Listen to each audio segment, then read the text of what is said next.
Captain Jake Morrison stood on the bridge of his ship, the USS Vengeance. Through the big window in front of him, he could see something terrible happening. The planet below was burning. Orange and red flames covered the entire world like a blanket of fire. This planet used to be home to the Xanthari people. They were Earth's first alien friends in space. For 50 years, humans and Xanthari had worked together. They shared technology and helped each other build new colonies on distant worlds. The Xanthari had taught humans how to make dead planets, come alive with plants and water. But now the planet was dying. Giant ships from the Galactic Council floated above it, shooting powerful beams of energy down at the surface. Each beam turned rocks into liquid fire. The Xanthari cities, which had stood for hundreds of years, were melting away like ice in the sun.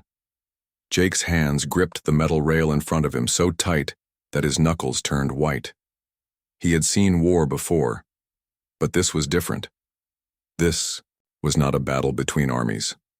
This was the killing of an entire species. Men, women, children, old people, everyone was down there, and they were all going to die. Commander Lisa Brooks stood next to him. She was his second in command, and she had been with him for 3 years. Her face was pale as she watched the destruction.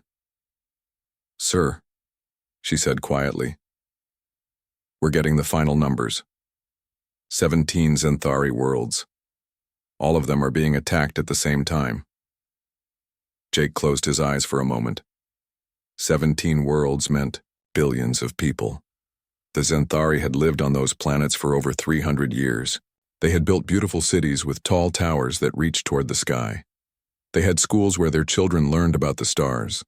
They had farms that grew strange and wonderful foods. All of it was being destroyed. Lieutenant Ben Carter, the youngest officer on the ship, was working at his computer station. His job was to gather information about what was happening across the galaxy. He looked up from his screen with tears in his eyes. "Captain, I'm reading the official vote from the Galactic Council. It was 847 votes for the Xanthari Purification Protocol, only 3 votes against it." Jake knew who those 3 votes came from. Earth had voted no. So had the Andromedan Republic and the Tau Ceti Alliance. But 3 votes could not stop 847. The Galactic Council had made its choice. The Council said the Xanthari had broken the law by sharing their planet-making technology with humans. They called it the non-interference doctrine. The rule said that older species could not give advanced technology to younger ones. The punishment for breaking this rule was death. Not just for the leaders who made the choice, but for everyone of their kind. On the main screen, Jake could see one of the Council's big warships. It was firing its weapons at what looked like a small transport ship trying to escape the planet. The transport ship had families on it, Xanthari parents with their children, trying to find safety somewhere in space. But there was no safety. The warship's beam hit the transport, and it disappeared in a flash of light. Admiral Kate Sullivan's voice came through the ship's communication system. She was the head of Earth's space fleet, and she was on the USS Enterprise 3 light years away. Her voice sounded tired and angry. "All Earth ships, this is Admiral Sullivan. We just received the final message from Xanthari Prime Minister Vexthul before his planet was destroyed." The Admiral paused for a moment, and Jake could hear her take a deep breath. "The Prime Minister's last words were for us. He said to tell Earth's people that the Xanthari regret nothing. He said humanity showed them what real friendship means. He asked us to honor that friendship." Jake looked around his bridge. Every person there had worked with Xanthari people at some point. Lieutenant Nancy Bell had learned their language and often talked with Xanthari engineers. Dr. Carl Peterson had worked with Xanthari scientists to build better engines for human ships. Chief Engineer Dan Kelly had Xanthari friends who had taught him how to fix things that human tools could not repair. The Xanthari were not just allies, they were friends. They came to human birthday parties and brought gifts that made no sense, but showed they cared. They shared their food, even though it tasted strange to humans. When human colonies were in trouble, Xanthari ships were always the first to arrive with help. Commander Brooks was reading reports from her computer. "Sir, the destruction is complete on all 17 worlds. The Council fleets are moving away. They're broadcasting a message to all member species. Put it on the main screen, Jake ordered. A tall alien with blue skin and 6 arms appeared on the screen. This was Chancellor Vorthak of the Dominion Empire. He was the leader of the Galactic Council. His voice was cold and without feeling, as he spoke. Today, the Galactic Council has enforced justice. The Xanthari species violated the sacred laws that keep peace in our galaxy. Their punishment serves as a reminder to all species. Follow the rules, or face the same fate. This action was necessary to maintain order. The message ended and the screen went black. The bridge was completely quiet except for the soft humming of the ship's engines. Everyone was thinking the same thing, but no one wanted to say it out loud. Finally, Jake spoke. His voice was quiet, but everyone could hear the anger in it. The Council thinks they've taught us a lesson. They think they've shown us what happens when a small species like humanity gets too friendly with the wrong people. He turned away from the window where the burning planet was getting smaller as they moved away. They're right about one thing: they have taught us a lesson, but I don't think it's the lesson they wanted to teach. Commander Brooks looked at her captain. What are your orders, sir? Jake was quiet for a long moment. Then he said, Take us home, Commander. We need to talk to Earth Command. The Council is about to learn that humans don't forget their friends, and we don't forgive their murderers. 6 months had passed since the Xanthari were killed. Admiral Kate Sullivan stood in the big meeting room in Geneva on Earth. The room was full of people from every country, every space colony, and every space station that humans had built. Everyone was there because they all knew that something had to be done. The room was very quiet as Admiral Sullivan began to speak. The Galactic Council thinks they sent us a message when they killed our friends. They think they showed us our place in the galaxy.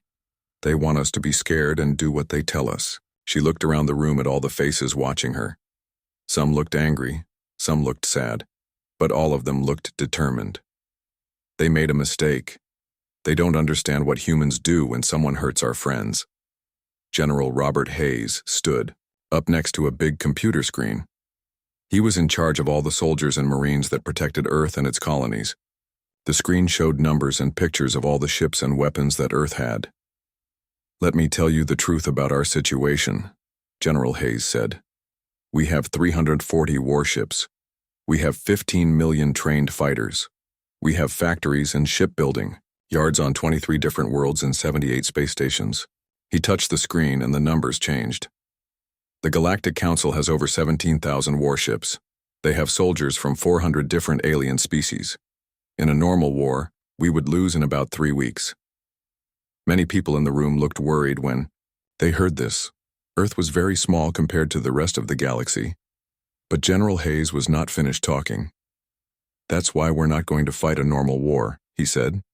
Commander Sarah Martinez walked to the front of the room. She had been working on secret projects for the past 4 months.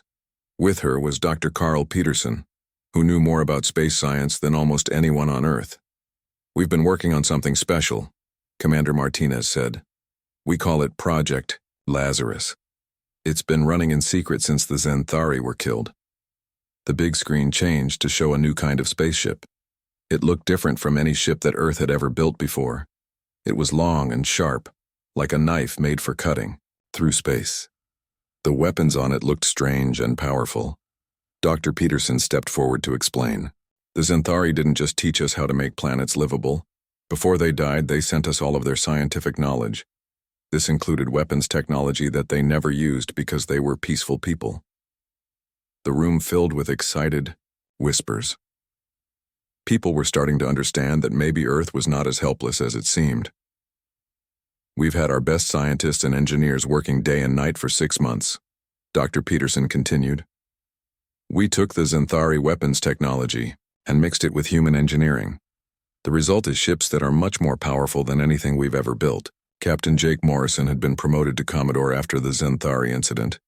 He had been watching over the building of the new fleet. He stood up to speak about the ships. The first 3 ships are ready for testing, Commodore Morrison said. The USS Retribution, USS Nemesis, and USS Reckoning have finished all their tests. Each one of these ships can fight an entire group of Council ships and win. People in the room started talking excitedly. This was the first good news they had heard since their friends were killed. But President Claire Thompson raised her hand to make everyone quiet. Building powerful ships is one thing, the president said. Using them is another thing. If we attack the council, we're starting a war with most of the galaxy. Once we begin, there's no going back. Admiral Sullivan stepped forward again. Her face was serious, but her eyes were full of determination. The council killed billions of innocent people because they were friends with us. They did it to scare us. If we do nothing, they'll know that they can kill anyone who helps humanity. She paused and looked around the room. But if we fight back, other species will see that humans protect their friends. They'll know that being our ally means something. Commander Martinez activated another display on the screen. This one showed the locations of Council fleets throughout the galaxy. The Council has spread their ships out to patrol different areas. They're not expecting any resistance from us. They think we're too small and too weak to be dangerous. Dr. Peterson pointed to several red dots on the star map. These are Council fleets that are currently attacking planets whose people spoke out against the Zenthari killings. The Council is punishing anyone who said the genocide was wrong. Commodore Morrison studied the map carefully. If we're going to do this, we need to be smart about it. We can't fight all their ships at once. But we can pick our battles. Hit them where they don't expect it, then disappear before they can respond. General Hayes nodded in agreement. The new ships have something the Council has never seen before. They can appear without warning and vanish just as quickly. We can strike fast and hard, then be gone before they know what hit them. Lieutenant Ben Carter, who had been promoted for his intelligence work, raised his hand. Sir, I've been studying Council communications. They're not taking the threat of human retaliation seriously. They think we're too civilized to seek revenge. Admiral, Sullivan smiled, but it was not a happy smile. It was the smile of someone who was about to prove a point. Then they don't know humans very well. The meeting continued for several more hours. Plans were made, targets were chosen, and orders were given. By the time everyone left the room, Earth was no longer just another small member of the Galactic Council. It was about to become something much more dangerous. In space stations around the solar system, workers were putting the finishing touches on the new warships. The USS Retribution was the first to be completed. It was beautiful and terrible at the same time. Its hull was dark gray, almost black, and its weapons looked like they could tear holes in space itself. Captain Morrison walked through the ship's corridors, checking everything before their first mission. The crew was ready. The weapons were charged. The engines were humming with power that came from Zenthari technology. As he stood on the bridge, Morrison thought about his Zenthari friends who had died. He remembered their kindness, their wisdom, and their trust in humanity. They had believed that humans would do the right thing when the time came. "Sir," said Lieutenant Commander Alex Turner, the ship's weapons officer. "All systems are ready. We can launch whenever you give the order." Morrison nodded. "Send a message to Admiral Sullivan.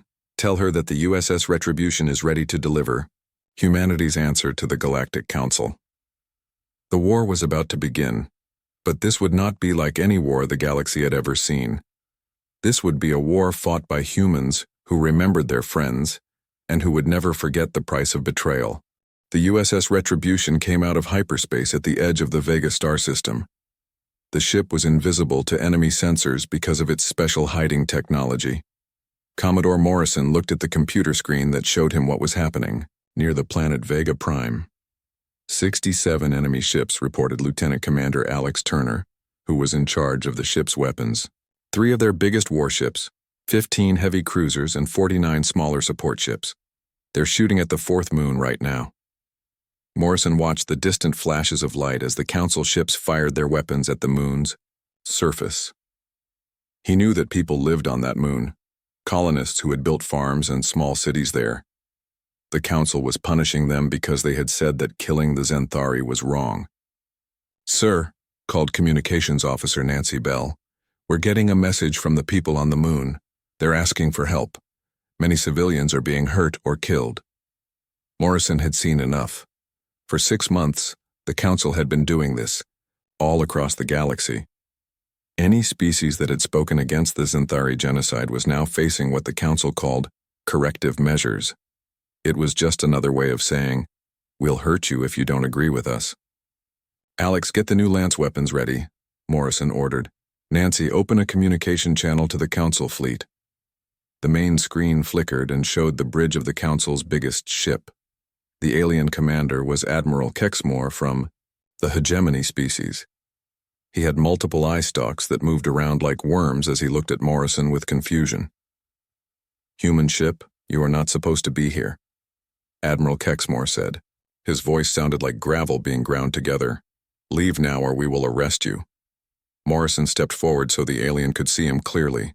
He was wearing the new uniform of the Earth Retribution Fleet. The badge on his chest showed a star surrounded by flames. "Admiral Kexmore, this is Commodore Jake Morrison of the United Earth Defense Force. Stop shooting at those civilians and get your ships out of Vegan space." The alien admiral's eye stalks twisted in what Morrison knew was the alien version of laughter. "You think you can give orders to a Council enforcement fleet? Human, your species is only a junior member of the Council. You have no power here." Morrison's face became very serious. "I have the power of the dead behind me.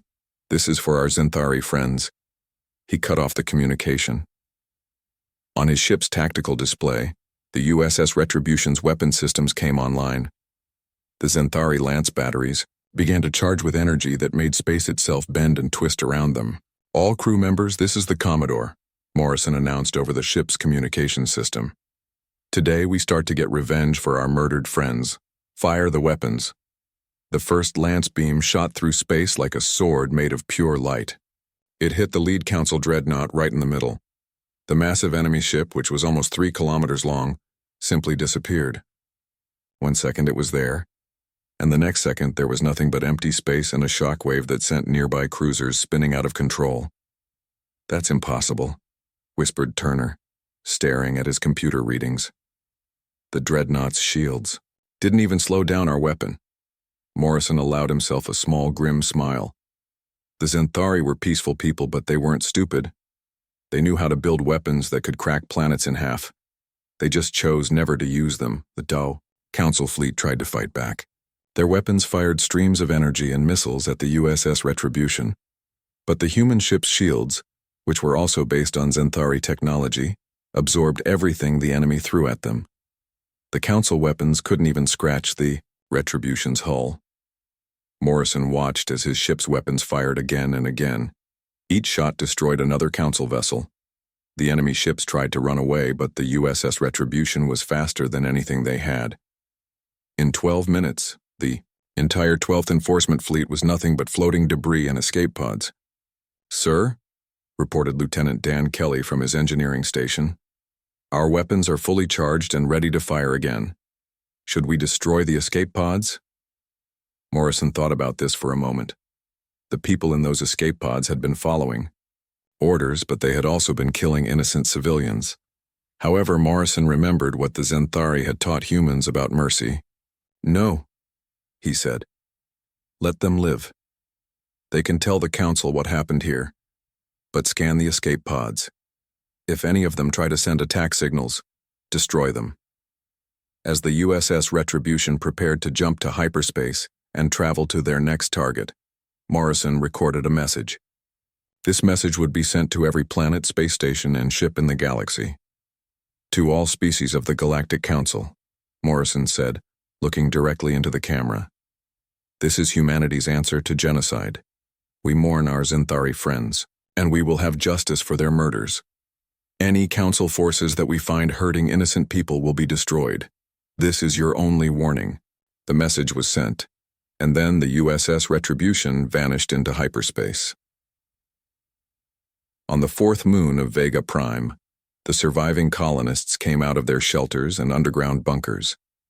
They looked up at the sky where just minutes before a huge Council fleet had been bombarding them.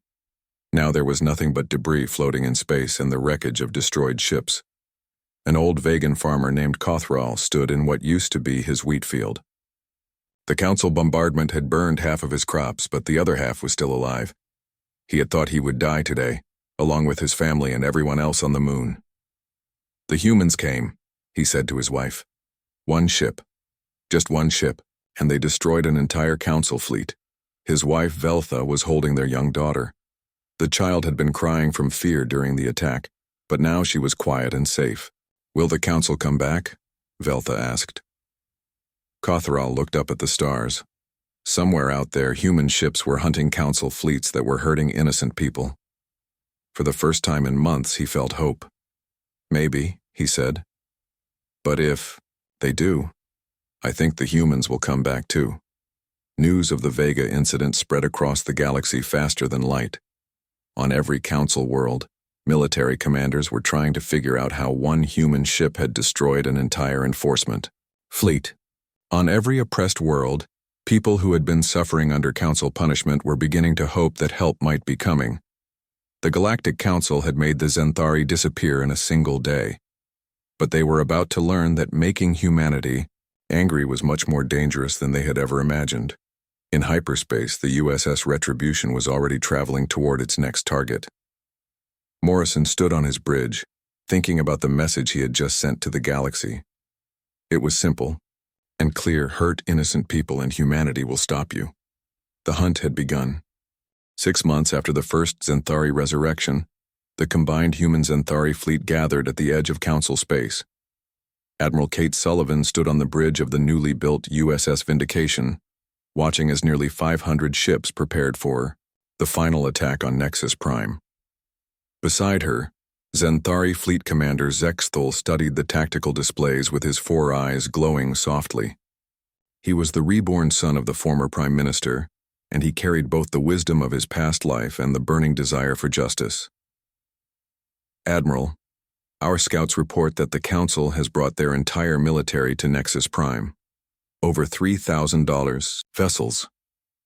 Admiral Morrison, now promoted to command the assault group, opened a communication channel from his flagship, the USS Justice. Admiral, all fleet groups report ready. The final battle is about to begin. The past 6 months had completely changed the balance of power in the galaxy.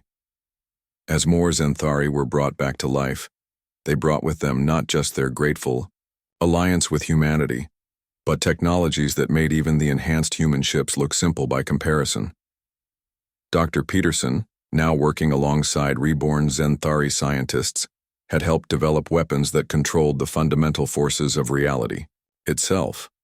The new ships didn't just destroy their targets, they removed them from existence entirely, as if they had never been built. Open a communication channel to Nexus Prime, Admiral Sullivan ordered. The main screen showed the ornate chambers of the Galactic Council. Chancellor Vorthak stood before the assembled representatives, but his usual confidence was completely gone. His hands shook as he held his ceremonial staff. Members of the Council, Admiral Sullivan began, her voice carrying the weight of absolute authority. 6 months ago, you chose to commit genocide against the Zenthari people for the crime of being friends with humanity. Today, justice arrives at your door. Admiral Sullivan, the Chancellor replied, his voice shaking. Surely we can reach some kind of agreement. The Council acted too quickly. Perhaps we can offer reparations, payment for damages. Reparations? Fleet Commander Zexthul stepped into view beside Sullivan. The alien delegates gasped in shock and terror at seeing a supposedly extinct Zenthari, alive and healthy. You murdered 2.3 billion of my people, Chancellor. What payment could possibly be enough for that? Admiral Sullivan raised her hand for silence. The Galactic Council is hereby dissolved. Your fleet will surrender immediately, and your representatives will surrender for war crimes trials. Any vessel that resists will be completely destroyed. The Council's response was immediate and predictable. They had spent too many years believing they were the ultimate power in the galaxy to surrender without a fight. The Council fleet opened fire with everything they had. Their combined firepower was enough to turn entire solar systems into cosmic dust. But the human Zenthari ships simply absorbed the incoming energy. Their reality anchor shields made them effectively invulnerable to conventional weapons. The Council's most powerful weapons hit the Allied ships and did absolutely nothing. All ships, Admiral Morrison announced, begin Operation Final Justice. What happened next was not really a battle. It was a demonstration of overwhelming technological superiority. Council vessels simply stopped existing as the Allied fleet's exotic weapons rewrote the laws of physics around them. Ships that had terrorized the galaxy for thousands of years were erased from reality in seconds. The Council had ruled through fear for so long that they had forgotten what real power looked like. Now they were seeing it, and it was terrible to behold. The super dreadnoughts, each as large as a moon, tried to retreat. But there was nowhere to run. Human ships appeared around them using teleportation technology that the Zenthari had perfected over millennia. The massive Council warships simply vanished, leaving not even debris behind. In 47 minutes, 3,000 years of galactic military might was reduced to empty space and floating escape pods. The Council fleet, which had seemed so powerful just an hour before, no longer existed. On Nexus Prime, white flags began appearing in the government buildings. The surrender came quickly and without conditions. 3 years later, Counselor Elena Vasquez stood before the newly formed Galactic Alliance Assembly. The old council chambers had been rebuilt to accommodate the dramatic changes in galactic politics. Gone were the elevated platforms that had put some species above others. Now, all representatives sat as equals. The Charter of the Galactic Alliance is simple. Vasquez announced to the representatives of 127 willing member species, no species shall be punished for friendship. No people shall face extinction for their choices. And anyone who threatens genocide will face the combined might of those who remember what it means to lose everything. Many of the species that had voted for the Zenthari genocide were not present. Some had fled to distant parts of the galaxy. Others had been put on trial for war crimes. A few had voluntarily disbanded their governments and were working to make amends for their actions. In the viewing gallery above the main floor, Admiral Sullivan sat beside Fleet Commander Zexthul, watching the ceremony. The Zenthari had established new colonies on 18 worlds, and their population was growing every day as more resurrection matrices came online. "Do you think the peace will hold?" Zexthul asked, his voice carrying the wisdom of someone who had died and lived again. Sullivan smiled as she watched Admiral Morrison receive his promotion to Alliance Supreme Commander. His new job was to make sure that the galaxy's military forces protected the innocent instead of oppressing them. "As long as people remember what happens when you make humanity angry," she said, "yes, I think the peace will hold just fine." Down, on the assembly floor, representatives from dozens of species were signing the Alliance Charter. The document was simple, but its meaning was profound. For the first time in galactic history, military force would be used to protect the weak instead of controlling them. The Corvan representative, whose people had been enslaved by the Council for centuries, spoke with tears in his large eyes. "My people have been free for only 6 months, but already our children are learning to read and write. Under the Council, education was forbidden for slave species." The Nellian delegate, whose homeworld had been strip-mined by Council corporations, added, "Our planet is healing. Human and Zenthari terraforming teams are helping us regrow our forests and clean our oceans." Outside the great windows of the assembly hall, the stars shone with the light of 127 civilizations that had learned a simple truth. Friendship was worth fighting for, and some bonds could not be broken, even by death itself. In orbit around Nexus Prime, the combined fleets of humanity and the Zenthari maintained their peaceful watch. The ships were beautiful and terrible, a reminder to anyone who might consider returning to the old ways of oppression and genocide. Admiral Sullivan thought about the journey that had brought them here. It had started with the murder of innocent friends and had ended with the birth of a new kind of civilization. The galaxy had learned to fear humans not for their weapons or their ships, but for something far more dangerous: their absolute refusal to abandon those they called friends. And in the depths of space, the combined fleets patrolled the void, ensuring that the lesson would never be forgotten. The galaxy was a safer place now, protected by the friendship between two species that had learned the true meaning of loyalty. Some bonds, they had proven, were indeed stronger than death itself. 3 weeks after the Vega attack, the Galactic Council called an emergency meeting on their capital world, Nexus Prime. The Great Hall was huge enough to hold representatives from all 400 member species, but today it felt crowded with fear and anger. Chancellor Vorthak of the Dominion Empire slammed his ceremonial staff against the speaking platform. "Order! The council will have order!" he shouted, but his voice cracked with worry.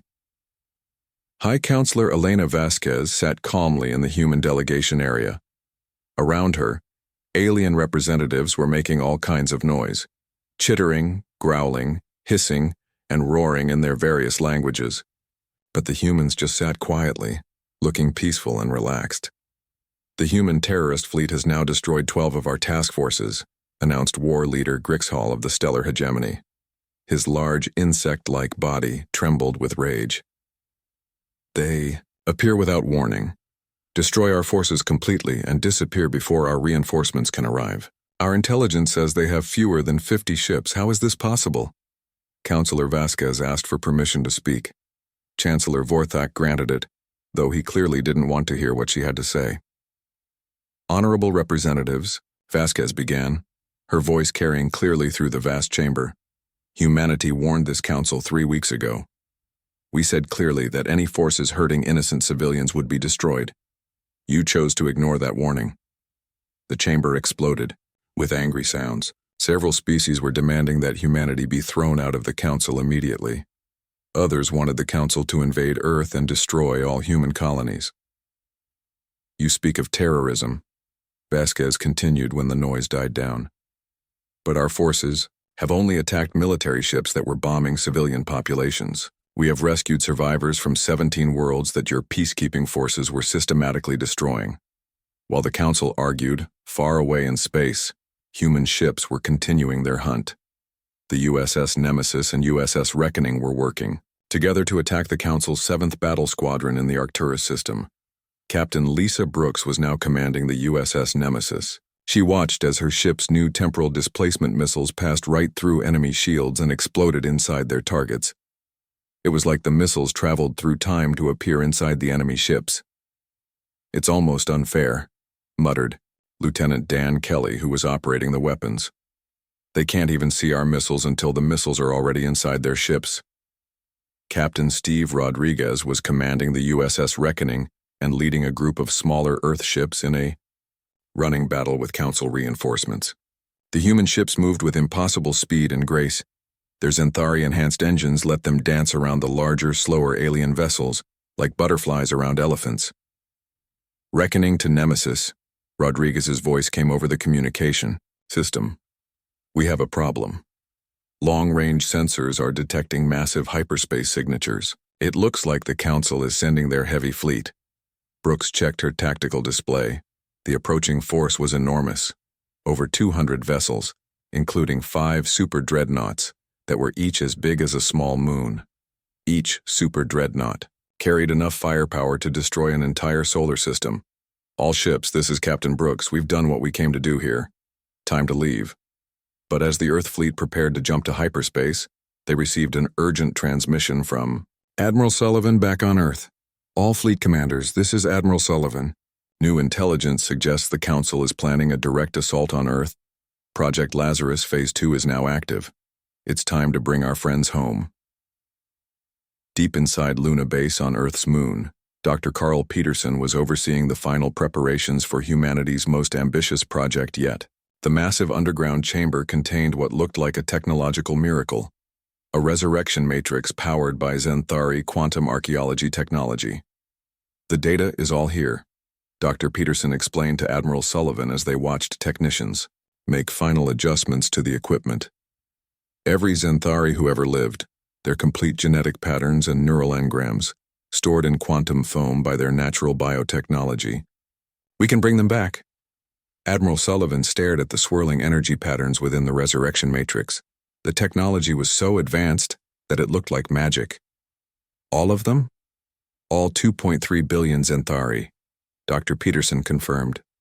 "It will take time, and enormous amounts of energy. But yes, the Xanthari didn't just die when the Council attacked them. They stored themselves in quantum space, waiting for someone to find the key to bring them back." The first resurrection chamber began to glow with soft blue light, Energy patterns swirled and danced inside it, forming shapes that slowly became more solid and real. After several minutes, the light faded, and a figure stepped out of the chamber. It was a Zenthari, tall, graceful, with 4 eyes and pale purple skin. But this was not just any Zenthari. This was Vexthul, the former prime minister who had sent humanity his final message before his planet was destroyed. "Admiral Sullivan," Vexthul said in perfect English, his voice filled with gratitude. "My people and I owe you a debt that can never be repaid. You have given us life again." Admiral Sullivan smiled for the first time since the genocide began. "Prime Minister, we're the ones who owe you. Your people died because they were our friends. We're just correcting a terrible mistake." As more resurrection chambers came online, more Zenthari began to emerge. Scientists, engineers, soldiers, artists, teachers, children, all of them returning to life with their memories intact. They remembered their deaths, they remembered the betrayal, and they remembered which species had stood by them in their darkest hour. "Admiral," Vexthul said as he watched his people being reborn, "the Council made a grave error. They assumed that destroying the Zenthari would remove humanity's most dangerous allies. Instead, they have created something far more dangerous." "What's that?" Sullivan asked. Vexthul's 4 eyes gleamed with determination. "They have created a species that has died and been reborn, with nothing left to lose and everything to gain, and we have learned from our human friends that friendship is worth fighting for." Meanwhile, in the council chambers on Nexus Prime, the debate was growing more heated. Species after species demanded action against humanity. But Councillor Vasquez remained calm. "You want to know why our ships are so effective?" she asked the assembled aliens. "It's because we're fighting for something you don't understand. We're fighting for friendship, for loyalty, for the idea that when someone hurts your friends, you make them pay." War Leader Grixhall slammed his multiple arms against his speaking platform. "Enough speeches. We demand immediate military action against Earth." Vasquez stood up slowly. "You're welcome to try, but I should warn you, humanity is no longer fighting this war alone." Before anyone could ask what she meant, alarms began sounding throughout the council building.